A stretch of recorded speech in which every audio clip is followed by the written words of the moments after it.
Alors, je voudrais revenir sur l'affaire Israël-Juda. Vous savez que j'ai lancé là un pavé dans la mare. Et quand on lit ce qui est écrit sur Israël, sur le nom d'Israël, pas sur l'État d'Israël en l'occurrence, bien que ça pose un problème que ce pays s'appelle comme cela, c'est pas très heureux, bon, pour des raisons que je comprends bien, puisque Israël c'est le nom du royaume qui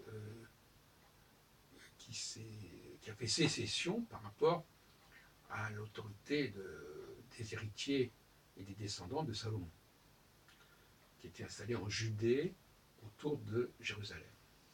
Donc appeler cet État d'Israël est quand même assez étrange et assez malvenu. Alors, quand on regarde les études qui sont faites sur le phénomène Jacob-Israël, on s'aperçoit que, en dehors d'une toute petite référence à la fin du livre de la Genèse, dans les ultimes, dans les derniers documents de la Genèse, donc dans le chapitre 50, il est bien dit, effectivement, enfin c'est une façon de parler, il est bien dit que, c'est-à-dire juste avant l'Exode, justement, il est bien dit que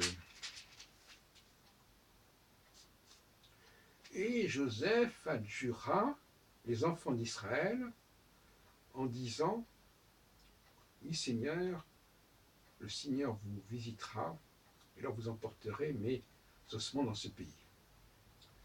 Donc c'est véritablement les derniers passages.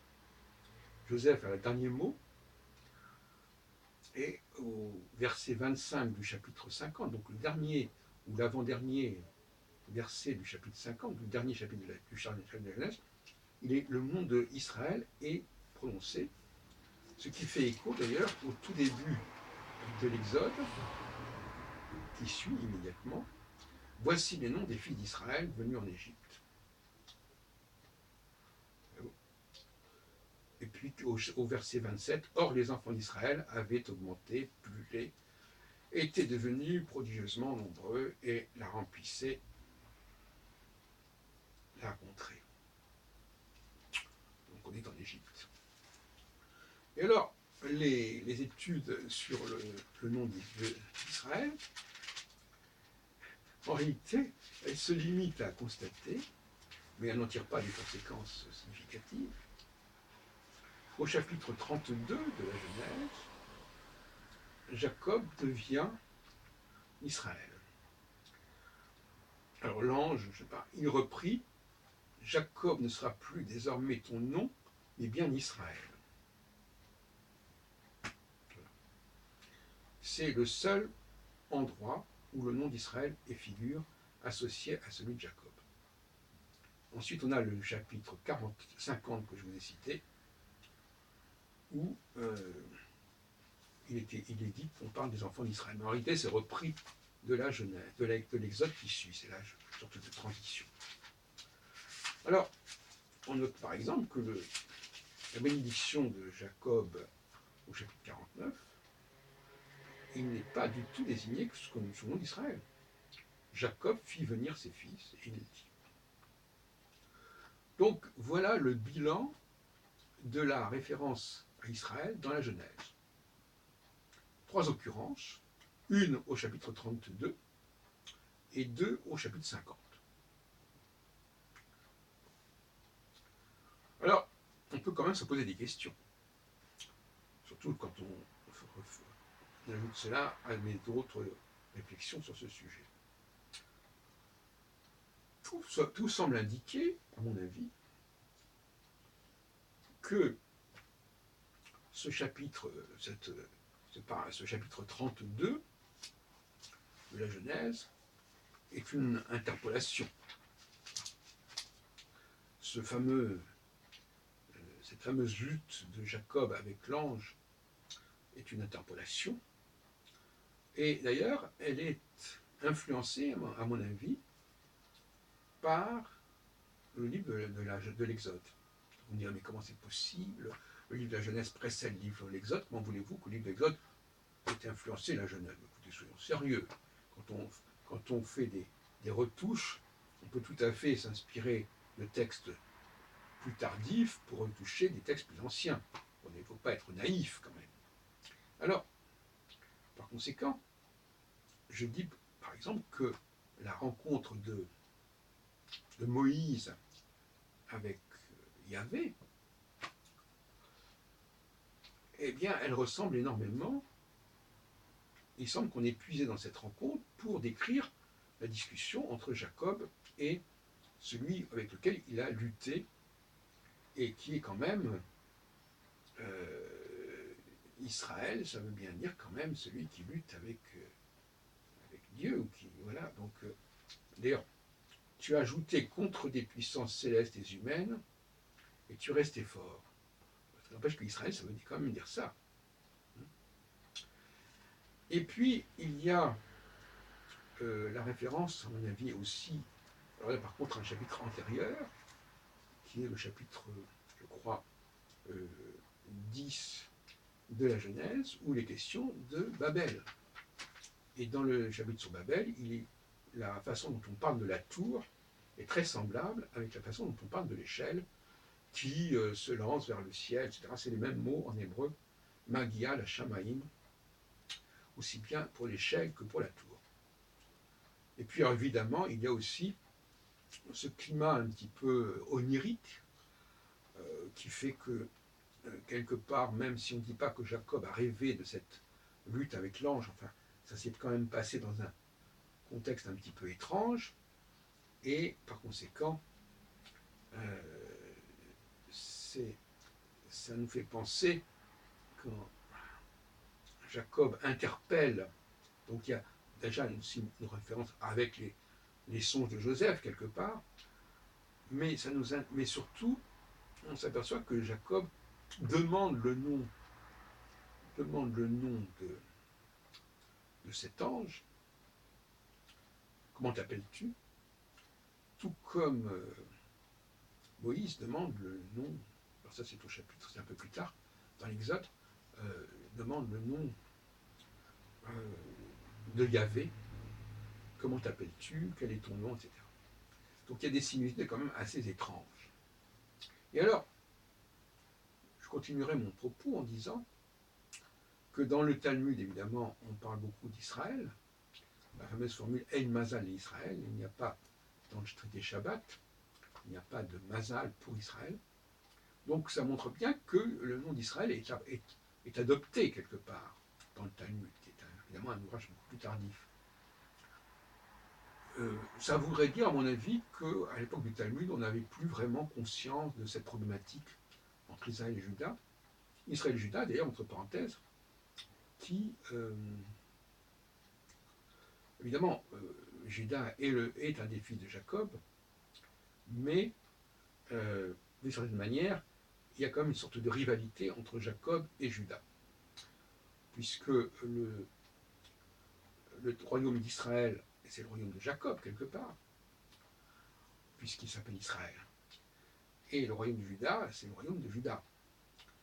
Et dans tout l'Exode, on va désigner systématiquement les Hébreux comme étant les bénis Israël. Donc tout l'Exode est marqué par cette empreinte israélienne, ou israélite, comme on voudra, de façon absolument flagrante.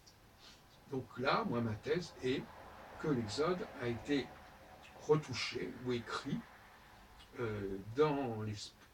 en ligne, en accord avec les intérêts du royaume d'Israël. C'est pas évident. Pourquoi, donc je pose la question, pourquoi appelle-t-on Bné Israël dans l'Exode et à l'extrême fin de la Genèse, Bné Jacob en quelque sorte? Pourquoi les appelle-t-on Bné Israël alors que le royaume du Nord, qui s'est séparé et qui a démantelé le royaume de Salomon, a pris le nom d'Israël. évidemment, vous me direz que ce n'est pas la même époque, là encore. Mais soyons sérieux. Quand on a réalisé le Pentateuque, on a pris un ensemble. Et je pense que ça s'est fait au même moment. Je ne pense pas qu'on ait rédigé la Genèse avant l'Exode. Ou de toute façon, même si c'était le cas, bon, alors il y a plusieurs théories possibles. Soit la notion de le fait que Jacob ait été choisi, en fait, soit nous avons un texte de l'Exode qui initialement parlait de Judas et qui donc décrétait qu'il était, comme d'ailleurs dans la bénédiction de Jacob, 49e chapitre de Genèse, parlait de Judas pour dire qu'il était celui qui allait dominer les autres nations hébraïques, en quelque sorte, les autres tribus, ce qui est dit d'ailleurs dans la bénédiction de Jacob. Donc initialement, l'Exode n'aurait pas du tout comporté la formule Bné Israël, mais plutôt la formule, enfin une autre formule en tout cas, Bné Jacob, mais pas un Jacob Israël, puisque cette notion de Jacob Israël, c'est une invention. Donc Bné Jacob a été remplacé par Bné Israël. Et Bné Israël, ça renvoie au royaume d'Israël. Voilà comment je vois les choses. Donc soit, effectivement, on a remplacé le nom de Jacob par le nom d'Israël, en se fondant sur le chapitre 32, où soi-disant Jacob aurait changé de nom, on lui aurait donné un autre nom plutôt, Dieu ou ses anges lui auraient donné un autre nom. Ou alors, c'est que, dès le départ, le récit de l'Exode aurait été effectué pour le compte du royaume d'Israël. Deux hypothèses possibles. Soit il y a fait une substitution, soit dès le départ, c'était ainsi. Bon, je ne prendrai pas parti sur ce sujet. Soit, de toute façon, ce qui est assez évident, moi j'en parle parce que j'ai fait des travaux sur Nostradamus, sur les prophéties de Nostradamus, où il y avait le même problème. J'ai montré que le premier volet, cette première centurie, était marqué plutôt par la Ligue, par le catholicisme, et les trois dernières centuries, qui sont toujours présentées en deux volets, puisque le premier volet est précédé de la préface à César, et le deuxième volet par la préface à Henri II. Et dans le deuxième volet, on trouve des éléments qui indiquent que l'on est dans le camp réformé, dans le camp d'Henri IV. Et notamment l'annonce du couronnement d'Henri IV en 1594. Bon. Alors, donc, voyez-vous, finalement, au bout du compte, par la suite, les gens qui ont lu les centuries n'ont absolument plus eu connaissance de ce conflit, de ce débat. Ils n'ont pas repéré les quatrains qui faisaient sens dans un sens ou dans l'autre, dans un parti ou un autre. Et donc tout ça, c'est devenu une seule et même entité, c'est-à-dire les 10 centuries. Et à mon avis, c'est ce qui s'est passé avec le Pentateuque, à savoir qu'on a rassemblé des éléments qui sont disparates d'ailleurs, parce que qu'on le veuille ou non, malgré tout, le chapitre 49 de la Genèse continue bien à parler de la domination de Judas sur ses frères, qui évidemment va dans le sens de la royauté de David et de Salomon. Donc finalement, dans le chapitre de la Genèse, on ne peut pas dire véritablement que la Genèse soit écrite en faveur du royaume d'Israël, alors que l'Exode serait apparemment écrit en faveur du royaume d'Israël. Et la cerise sur le gâteau, c'est qu'ils sont arrivés, les gens d'Israël sont arrivés malgré tout à transformer un tout petit passage du chapitre 32 avec la fameuse histoire du combat de Jacob avec l'ange, combat qui peut-être existait sous cette forme-là, mais le fait de dire qu'on a donné un nouveau nom à Jacob, ça c'est une invention du royaume d'Israël. Voilà ce que je voulais vous dire pour l'instant.